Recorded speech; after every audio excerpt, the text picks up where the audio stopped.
இன்றைக்கி நம்ம சுட சுட ஒயிட் ரைஸ் செஞ்சு அதுக்கு மேலே நேற்று வச்ச மீன் குழம்பு சூடு பண்ணி ஊற்றி சாப்பிட போகிறோம். முதல் நாள் வச்ச மீன் குழம்பு மறுநாள் ஊற்றி சாப்பிட்றது எனக்கு ரொம்ப பிடிக்கும்.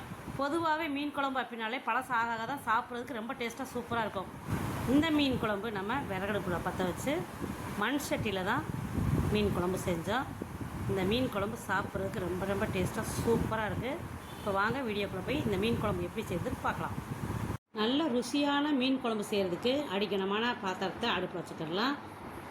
நல்லெண்ணெய் 3 ஸ்பூன் அளவுக்கு ஊற்றிட்டு கடுகு பருப்பு, சீரகம், வெந்தயம், கொஞ்சோண்டு சோம்பு இதெல்லாம் பொரிஞ்சதுக்கப்புறம் பூண்டு பல், வெங்காயம், சின்ன வெங்காயம் தான் நம்ம கட் பண்ணி வச்சுருக்கோம். அதை போட்டு ஒரு 5 நிமிஷம் வதக்கலாம். 2 இனுக்கு கருவேப்பிலையும் சேர்த்துக்கலாம். அடுத்து மஞ்சத்தூள் கொஞ்சம், தனி மிளகாத்தூள், காரத்துக்கு ஏற்ப மல்லித்தூள், இது வீட்டில் அரைச்ச மல்லித்தூள் தேவையான அளவு போட்டுக்கலாம். 2 தக்காளி பழத்தை கட் பண்ணி அதையும் சேர்த்துக்கலாம். காரத்துக்கு தேவையான அளவு பச்சை மிளகா ஒரு 2 மிளகா கீரி போட்டுக்கலாம். இது ஒரு 5 நிமிஷம் வதக்கணும். பெரிய நெல்லிக்காய் சைஸுக்கு புளி தண்ணி கொஞ்சம் ஊற்றிக்கலாம். இது நல்லா கொதி வர்றதுக்கு கொஞ்சமாக தண்ணி ஊற்றி நல்லா கொதி வரட்டும். இப்போ இந்த குழம்பு நல்லா கொதி வந்ததுக்கப்புறம் மீன் குழம்பு அப்படின்னாலே சூடு தான். அந்த சூடை தணிக்கிறதுக்காக நம்ம விளக்கெண்ணெய் 1 ஸ்பூன் அளவுக்கு ஊற்றிக்கலாம். விருப்பப்பட்டால் விளக்கெண்ணெய் ஊற்றிக்கிங்க, அப்படி இல்லாட்டி நல்லெண்ணெய் ஊற்றிக்கலாம். அது உங்களுடைய விருப்பம். இந்த மீன் குழம்புக்கு நம்ம மாங்காய் கொஞ்சம் கட் பண்ணி போட போகிறோம். மாங்காய் ஒரு 1/4 வாசி அளவுக்கு நம்ம கட் பண்ணி இது கூட சேர்த்துக்கலாம்.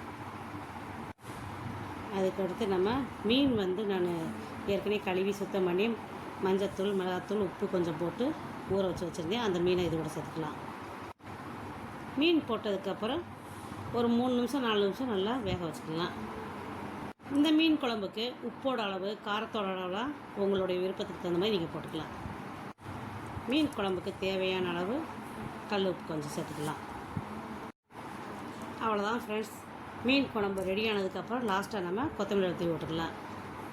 நல்ல ஒரு அருமையான டேஸ்ட்டில் மணக்க மீன் குழம்பு ரொம்ப சூப்பராக நம்ம செஞ்சுருக்கோம். இந்த மீன் குழம்பு ரெசிபி யாருக்கெல்லாம் பிடிச்சிருக்குன்னு சொல்லி கமெண்ட் பண்ணுங்கள். முதல் நாள் வச்ச மீன் குழம்பை வச்சு தான் இன்றைக்கி நம்ம ஒயிட் ரைஸ் செஞ்சு அந்த மீன் குழம்பு ஊற்றி இப்போ சாப்பிட போகிறோம்.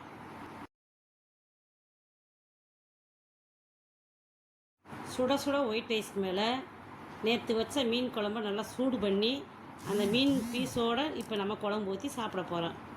நீங்களும் வாங்க சாப்பிட்லாம்.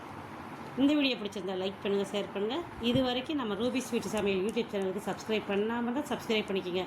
நித்தம் நெல்லிச்சோறு, நெய் வணக்கம் கத்திரிக்காய், நேற்று வச்ச மீன் குழம்பு என்னை இழுக்குதையா. இப்படி ஒரு மீன் குழம்பை பார்த்தா யாருக்குதான் பாட்டு வராது. அப்படியே இந்த வீடியோ பிடிச்சிருந்தா இந்த வீடியோக்கு ஒரு லைக்கை கொடுத்துருங்க. மீண்டும் அடுத்த ஒரு வீடியோவில் சந்திப்போம். நன்றி, வணக்கம்.